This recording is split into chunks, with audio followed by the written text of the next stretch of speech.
Okay fine, total আমাকে বলা হয়েছে আমি 10 কোটি টাকা নিছি। ওকে, একটু একটু নিচে আসো তো, একটু নিচে আসো। আমি টোটাল দেখলাম, নিচে আসো, দেবিদ্বারে যাও, দেবিদ্বারে টোটাল একটু পরে যাও, আমি এটা হিসাব করলাম নিজে, মানে আমি একদম ইয়া করে সারাদিনে খেয়াল করলাম। টোটাল যখন আমি নির্বাচিত না, এগুলা সব উপজেলায় দেওয়া হয়েছে। এর মাঝখানে 2024-25 সালে এডিপি সাধারণ, এডিপি বিশেষ এবং রাজস্ব নিজস্ব সহ সব মিলায়া 8,42,00,000 টাকার প্রজেক্ট দেবিদ্বারে দেওয়া হয়েছে। 8,42,00,000, 1 টাকা কমও না, 1 টাকা বেশিও না। প্রজেক্ট দেওয়া হয়েছে কয়টা খাতে? 148টা খাতে। 148টা খাতে প্রজেক্ট দেওয়া হয়েছে।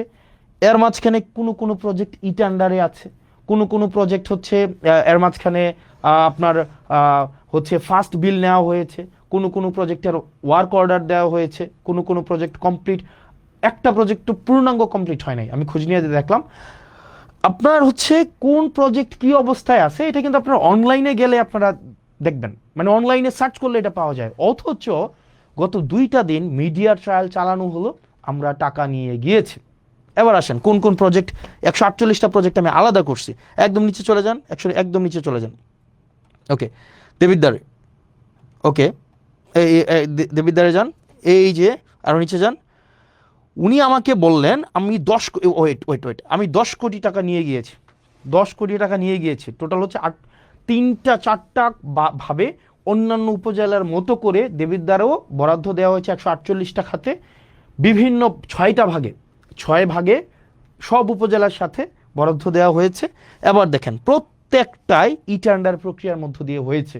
কোনোটায় ওয়ার্ক অর্ডার আছে, কোনোটার ফার্স্ট বিল দেওয়া হয়েছে, কোনোটা এখনো কাজ কমপ্লিট হয় নাই, কোনোটার এখনো পর্যন্ত কাজেও যায় নাই। এবার আসেন, এই যে গত 2 দিন ধরে এক ধরনের মিডিয়া ট্রায়াল চালানো হইলো যে এই টাকাটা আমি মানুষের কাছে লুকাইছি, এই টাকা, আরে ভাই এটা লুকানোর কি আছে? এটা তো সব কিছু ওয়েবসাইটে, it's very open, broad daylight open. আপনি নেট সার্চ করলে, এবং এটা আমার নির্বাচনের, এইটা নির্বাচনের অন্তত 1.5 বছর আগে, 1 বছর আগে নির্বাচন হয়েছে 2026 সালের ফেব্রুয়ারির 12 তারিখ। আর এই যে এটা হচ্ছে 2025 সালের ফেব্রুয়ারির 10 তারিখ বা 9 তারিখ, আর কোনোটা হচ্ছে 2024 সালের নভেম্বরের 10 তারিখ। তাইলে 1 বছর আগের, যখন আমি এই কাজের রেসপন্সিবলও না, অন্যান্য উপজেলার মতো করে আমার দেবিদ্বারও হচ্ছে বরাদ্দ দেওয়া হয়েছে, অন্যান্য সব উপজেলায় দেওয়া হয়েছে। ব্যাপারটা এমনভাবে ফ্রেমিং করা হইলো যে এটা শুধুমাত্র মুরাদনগর এবং শুধুমাত্র দেবিদ্বারে দেওয়া হয়েছে। আপনাদের যদি চর্মচক্ষু থাকে এবং একটু জ্ঞান বুদ্ধি থাকে, যারা প্রপাগান্ডা করেছেন, আপনারা শুধুমাত্র নেটে সার্চ করলেই আপনার এই জিনিসটা স্পষ্ট চলে আসে, এবং কোন অর্থ কোন খাতে কয় টাকা গিয়েছে এবং এটা কোন প্রক্রিয়ায় গিয়েছে, এটা কি ব্যক্তির হাতে টাকা দিয়েছে নাকি হচ্ছে এই টাকা টেন্ডার প্রক্রিয়ার মধ্য দিয়ে গিয়েছে, এই টাকা কে হচ্ছে খরচ করবে, একটা পয়সা এই ক্ষেত্রে এমপি বা স্থানীয় সরকারের কারো কোনো সংশ্লিষ্টতা নেই। নো ওয়ান, অ্যাবসলিউট জিরো, কারোর সাথে কোনো সম্পৃক্ততা নেই। এবার আসেন মিডিয়াগুলা কিভাবে হচ্ছে এই জিনিসটাকে ফ্রেমিং করলো।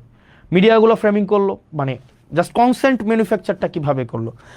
আমি গতকাল জিজ্ঞেস করেছিলাম যে এই ভদ্রলোক এই ধরনের হচ্ছে মন্তব্য করেছে, যেহেতু 10 কোটি টাকা নিয়ে গিয়েছে, ওনাকে আমি জিজ্ঞেস করলাম যে আপনি যে বললেন 10 কোটি টাকা নিয়ে গিয়েছে, উনি পরে ওনার বক্তব্য পরিবর্তন করেছে, এবং অনেকেই বলছেন যে আমি খেজুরের হিসাব দিয়েছি, বাকি হিসাব দেই নাই। ওই লাইভে আমি আমার এলাকার যতগুলা বরাদ্দ বাজেট এসেছে, যতগুলা, সবগুলো হচ্ছে আমি 1.5 ঘন্টা ধরে ডিটেইল করেছি।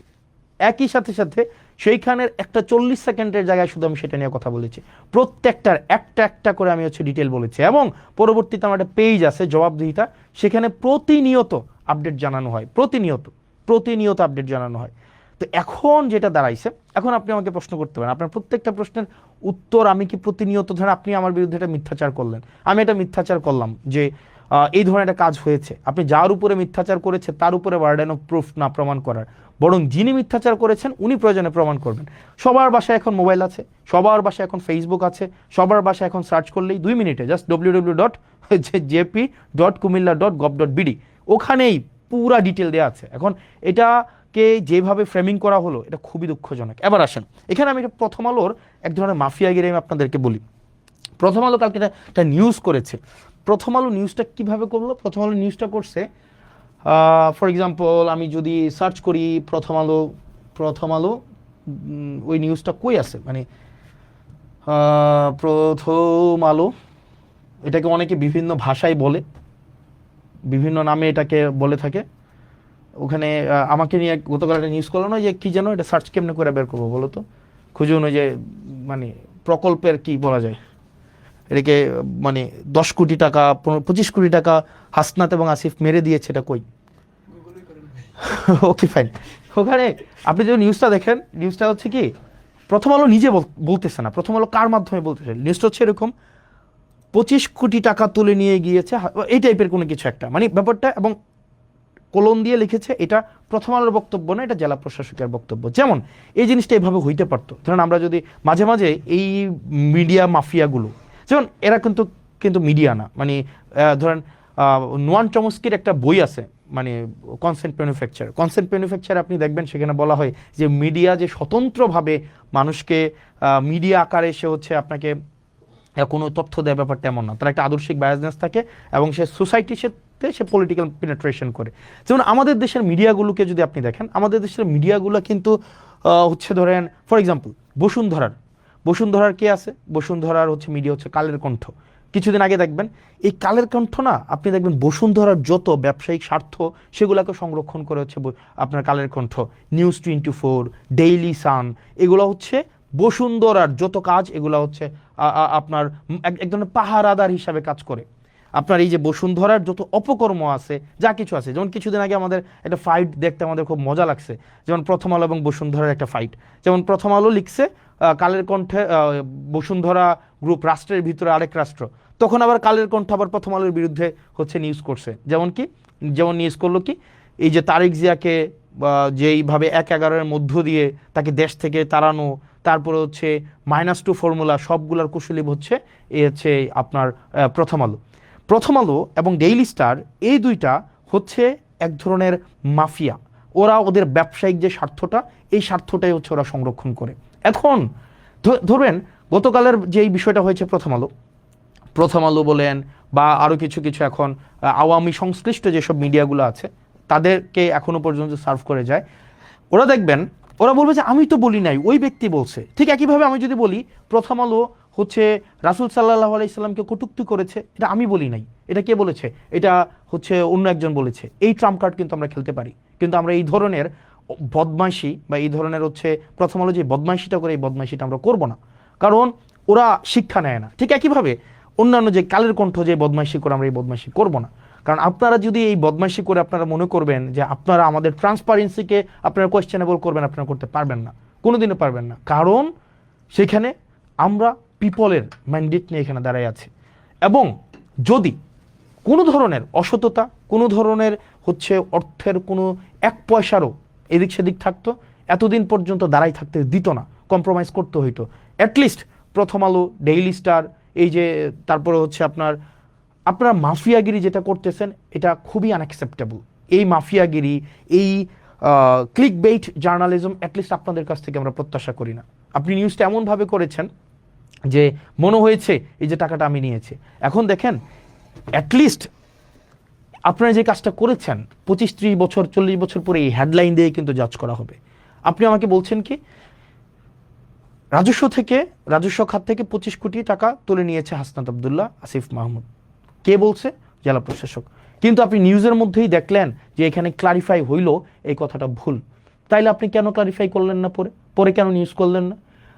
জেলা প্রশাসকের মন্তব্য নিয়ে আপনারা 150 থেকে 200 নিউজ করলেন, কিন্তু আমি যখন ক্লারিফিকেশন দিলাম তখন আপনারা এটাকে নিউজ করলেন না।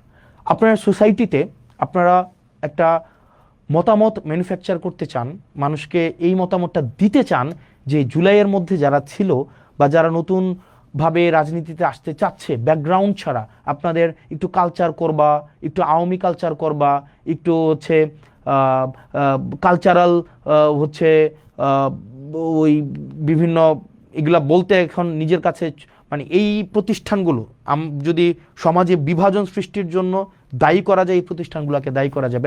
মাফিয়া, আমি ব্যক্তিগতভাবে এই কারণে এই মাফিয়া মিডিয়াগুলোর কাছে আমি কখনোই যাই না, কারণ আমি দেখেছি এরা এজেন্ডা নিয়ে আপনাকে বিতর্কিত করে, যেমন গতকাল দেখবেন সবগুলা নিউজ করছে যে কি টাকাটা যখন নিছি এটা নিয়ে, এটা যখন বলছে এটা নিয়ে নিউজ হয়েছে, কিন্তু এটা ক্লারিফাই যখন করা হলো এটা নিয়ে কোনো নিউজ নাই। এখন এই মিডিয়াগুলা প্রত্যেকটা, একটাও মিডিয়া না, এগুলো হচ্ছে ব্যবসায়িক প্রতিষ্ঠানকে বাঁচিয়ে রাখে। বসুন্ধরা লক্ষ লক্ষ কোটি টাকা হচ্ছে মানুষ থেকে ছিনাই নিছে, তার ছেলেরা ধর্ষণ করছে, তারপরে হচ্ছে এগুলো নিয়ে দেখবেন কখনোই কালের কণ্ঠে কিছু বলবে না, কখনোই নিউজ 24 কিছু বলবে না, ডেইলি সান কখনোই কিছু বলবে না, এগুলো নিয়ে কিচ্ছু বলবে না। কারণ এরা হচ্ছে ওই বসুন্ধরার শাহ আলম, এই আনভির, এদের পয়সা দিয়ে এরা চলে, এদের দিয়ে এরা হচ্ছে এই যে মিডিয়াগুলা এদের রক্ষিতা, এই মিডিয়াগুলা এরা হচ্ছে রক্ষিতা। ঠিক একইভাবে ডিবিসি একটা হচ্ছে আপনার নিউজ চ্যানেল, আমি রানিং মেম্বার অফ পার্লামেন্ট, কিন্তু আমাকে বাধ্য করা হচ্ছে এভাবে বলতে, আপনারা আমাদেরকে ঠেলে দিচ্ছেন। যেমন এই ডিবিসি একটা প্রপাগান্ডা একটা সেল। এরপরে হচ্ছে আপনি ধরেন প্রথম আলোর কথা আর কি বলবো, মানে যখনই সুযোগ পাবে আপনাকে ভেরিফাই করার জন্য, চরিত্র হনন করার জন্য এক হাত নিয়ে ছাড়বে।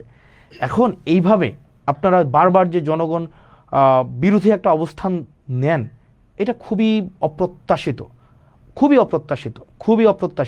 আপনারা চাইলেই পারতেন এটাকে ভেরিফাই করার জন্য, আপনারা চাইলেই পারতেন এই জিনিসটাকে, আপনারা কোন অ্যাঙ্গেলে নিউজ করেন এটা আমরা জানি না, মানে আপনারা কি মানুষকে এগুলো বুঝে না, এগুলো আপনারা কোন অ্যাঙ্গেলে নিউজ করেন। এবং এই যে আপনারা মিডিয়া মাফিয়াগুলা ব্যবসায়িক প্রতিষ্ঠানের আপনারা পারপাস সার্ভ করেন সেটা আমরা জানি না। আপনারা বসুন্ধরার পারপাস সার্ভ করতেছে কালের কণ্ঠ, দেখবেন বসুন্ধরা আবাসিক এলাকা নিয়ে গুণকীর্তন করবে কালের কণ্ঠ, আবার দেখবেন বসুন্ধরা আবাসিক এলাকা কেন সিটি কর্পোরেশনকে দিতে হবে সেটা নিয়ে লিখবে প্রথম আলো, তাদের নিজস্ব ব্যবসায়িক কম্পিটিশনের জন্য, আর সেটার সাধারণ বলি হচ্ছে আমরা সাধারণ জনগণ। এখন এই জিনিসগুলা আপনারা যেটা করছেন, এই রাষ্ট্রবিরোধী অবস্থান নিচ্ছেন, এটা খুবই আনঅ্যাকসেপ্টেবল এবং পাবলিকের মনে এটা খুবই একটা ইজিলি অ্যাক্সেসেবল একটা ইনফরমেশন। এটা যে কেউ এইটা খুবই সহজ একটা ইনফরমেশন যে আপনারা নেটে সার্চ করলে এটা পাওয়া যায়। অথচ বলা হলো আমরা নাকি 10 কোটি টাকা নিয়ে গিয়েছি। আরে ভাই, টাকাকে নিয়ে যাওয়া যায়, পরে আবার উনি বক্তব্যটা পরিবর্তন করেছে, এই বক্তব্য তো প্রথম আলো সার্কুলেট করে নাই, কিন্তু কোনটা করেছে, উনি ক্লেম করেছে ওইটা হচ্ছে আপনার সার্কুলেট করেছে, কিন্তু ডিবাঙ্ক হয়েছে এটা সার্কুলেট করে নাই। এই জিনিসটাকেই এই মাফিয়াগিরির মাধ্যমে আপনারা এই যে মিডিয়া, এটা কিন্তু আপনারা হচ্ছেন মানুষের আস্থা আপনারা হারিয়েছেন। আপনারা এই যে মিডিয়াগুলো, এই বড় বড় প্রতিষ্ঠানগুলো, এই বড় বড় নিউজ আউটলেটগুলো, আপনারা কিন্তু মানুষের আস্থা হারিয়েছেন। এখন দেখেন না মানুষ, আমরা পডকাস্টে যাই, আপনাদের টক শোতে আমরা কেন যাই না? এই যে আপনারা এত ডাকেন, এত ফোন দেন, এত এটা করেন, কেন যাই না বলেন? এই যে নিউজগুলো বাংলাদেশের প্রতিষ্ঠিত নিউজ যাই না কেন? কারণ ঘৃণা হয় আপনাদের উপরে, কারণ আপনাদের সচেতনভাবে সুবিবেচনা প্রসূত হয়ে আপনারা যেটা ফ্যাক্ট আপনারা সেটা তুলে ধরেন না, বরং আপনার ব্যবসায়িক প্রতিষ্ঠানের স্বার্থটা যেভাবে সংরক্ষিত হবে আপনারা সেটাই হচ্ছে আপনারা প্রকাশ এবং প্রচার করেন, যেটার কারণে আপনারা জনবিরোধী অবস্থান নেন। আপনারা শুধুমাত্র আপনাদের মাফিয়া প্রতিষ্ঠানটাকে আপনারা টিকিয়ে রাখেন, এবং সেটা খুবই দুঃখজনক। ধরেন আপনারা এটা করে কি করতে পারবেন? আপনারা মানুষের চোখে খারাপ বানাতে পারবেন, মানুষের চোখে আপনারা ভিলেন বানাতে পারবেন, মানুষের চোখে আস্থাহীন করতে পারবেন, কিন্তু দিন শেষে মনে রাখবেন সত্যটাই টিকে যায়। আপনারা প্রথম আলোর একটা ট্যাগলাইন আছে না, কি যেন প্রথম আলোর একটা ট্যাগলাইন, মনে আছে কি যেন, প্রথম আলোর একটা ট্যাগলাইন আছে কি যেন, মানে একটু কি যেন প্রথম আলোর একটা ট্যাগলাইন আছে, একটু মানে আপনারা একটু আমাকে জানাবেন। প্রথম আলো একটা ট্যাগলাইন ব্যবহার করে, খুব আইরনি, মানে এটা মানে খুবই একটু দেখবেন প্রথম আলোর ট্যাগলাইনটা। প্রথম আলোর একটা ট্যাগলাইন ব্যবহার করে,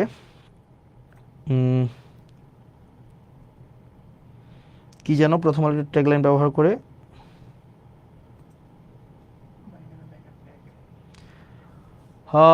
প্রথম আলো কি না,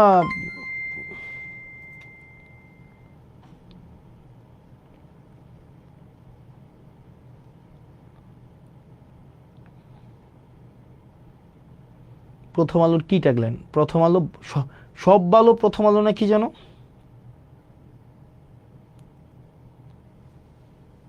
কই আছে? ও ম্যান, কই আছে প্রথম আলোর ট্যাগলাইন?